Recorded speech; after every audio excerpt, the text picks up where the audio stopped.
থেকে নিচে লাফাবে। ও আমি এখনই ক্লান্ত হয়ে পড়েছি।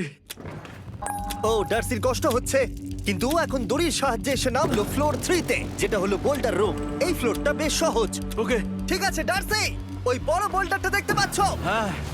যাই হোক, এই দুটো রোপ এই বড় বোল্ডারটাকে নিচে আসা থেকে আটকে রেখেছে, আর ওখানে একটা বড় ছুরিও রাখা আছে। তোমাকে দড়িটা কেটে এই রুম থেকে বেরোতে হবে। সময় আছে। কমে আসছে, তুমি ছুরিটা নিয়ে কি করতে চাইছো? এই দড়িগুলো কাটবো। দড়িটাকে কাটো, তোমার কাছে বেশি সময় নেই।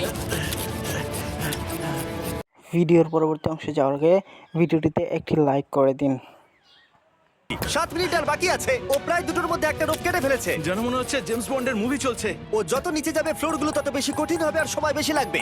তোমাকে তাড়াতাড়ি করতে হবে, আর মাত্র 7 মিনিট বাকি আছে, না হলে $2.5 লাখ বিস্ফোরণে উড়ে যাবে। ভাই ও এখনো দড়িটাকে কেটেই যাচ্ছে। জিমি এরপরে কি হবে? ও যখন সেকেন্ড রোপটা কেটে ফেলবে তখন দারুণ কিছু একটা হবে। এই ডার্সি, সেকেন্ড রোপটা কাটার পরে কি হতে চলেছে?